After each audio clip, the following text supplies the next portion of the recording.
That's right, 1 million views. We're gonna turn that bland footage into something that really pops, so grab a snack and let's get cutting. I'm gonna be looking at a gaming clip today for this tutorial, but you can apply a lot of the things I show you to all kinds of content types. Also, I'm calling it TikToks, but this technically applies to YouTube Shorts, Instagram Reels. Twitter has a thing now, right? I don't know, I can't keep up anymore. I'm not gonna be using any tools like Atom or Streamlabs or anything like that, because it would be more polished and stand out against the sea of other people doing the exact same thing. I see a lot of creators taking a whole clip, they put their camera at the top, they upload it to TikTok, and it just plays the whole clip, including all the boring bits. If you don't have separate camera footage and your camera's baked into your clip, this is how you get it off to a separate layer, and then we'll be off to the races. You can duplicate your clip just by holding the Alt key and dragging it up. I know that this works in DaVinci Resolve and Premiere Pro, but those are the only two that I can speak for. Then just use the crop settings and crop around your camera. Simple. A big part people overlook when editing is story. Even TikToks need a story. And I would say it's actually harder to pack a story into a 60-second clip versus a video with no time constraints. So you need an intro that hooks, a climax that climaxes, and something to just end it. Now we're just focusing on the basic story concepts here. It's a guideline, don't get too hung up on it. If you're doing a gaming TikTok, chances are the story will probably have something that you can work with to kind of move it along for it. Unless you're playing a PvP game like Valorant or Dead by Daylight or something of that case, you're gonna have to come up with something to build it on. If you're not a gamer, a lot of this will still apply to you. So this clip here is over 2 minutes long, but it has a lot of dead moments. A lot of things that are interesting if you're playing the game, but not that interesting to a viewer. I have an idea for an intro using a voiceover to tease the viewer with a little something in the background. So we're gonna put that in the back of our heads and we're gonna look at the main story. Ask yourself about each segment. Do I really need this here?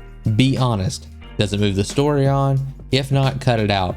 Cut and then cut some more. I'm harsh on story cuts. I'm literally cutting to the moment the last syllable of an interesting part is spoken. I can't tell you whether something belongs in a clip or not. You'll have to use your best judgment, but if you're critical of yourself and honest, you'll make a good choice. After I finished a story cut, I took a nearly 2.5 minute clip down to less than 40 seconds. Now we gotta get the pacing down. You can't just have this clip with some cuts and call it a day. You need to spice it up. If you ever watch modern TV such as Netflix or Hulu, if you pay attention, you'll notice that nothing stays on the screen for more than about 3 seconds. Even if the scene is the same, the camera changes angles on you. I've probably just ruined television for you. So if you have a section of your story that needs to remain there because it's critical, you can change the scene to keep it interesting. In the short form world, every frame counts. Remember, we're taking a 16:9 video and packing it into a 9:16 ratio, which means you have a lot of room to zoom in and out. Just by using zooms, we can actually pan the camera to another section of the scene, even though it's the same scene, and make it look completely different, basically changing camera angles. Here's a couple of examples of what it looks like by just moving the camera around. Here, Amanda says something, and right as Wooly makes a reaction, we cut over to him to capture it. In the normal game, both of the characters are visible, but because we're doing a vertical format video, we have a little wiggle room. Then here, when Amanda's in the operating room, we have the scene on her. There's a point where she jumps to reach for the tool.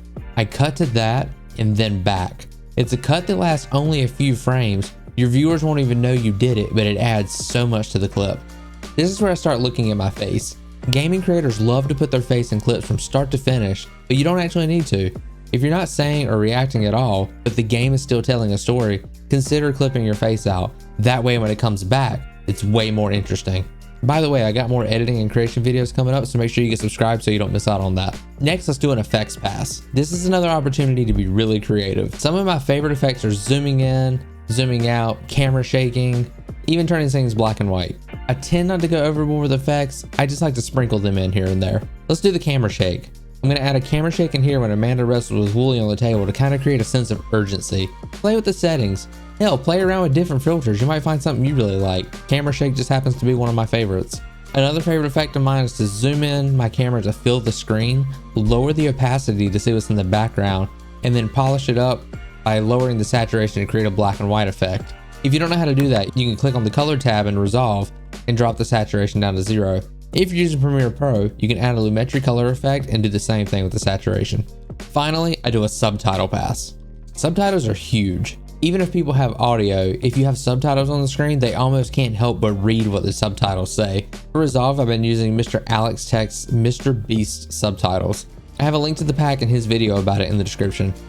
Once you have those, I just drop the title in right here to where I want to put the subtitle. I like to use Montserrat Black for the font. You can get it for free from Google Fonts. I then adjust it to my spoken words on the screen. I try to do one word at a time, but sometimes I'll do more if it'll fit the screen. You can easily duplicate these by holding Alt and click dragging. Useful for adding many subtitles because then you can drag it over and just change the text. Now remember what the original video looked like? Let's check out what our final creation looks. Don't ever tell Amanda the Adventurer that Wooly is hurt. Lily's head is broken. We need to operate immediately on the patient's brain. What tool should we use to fix Wooly's head?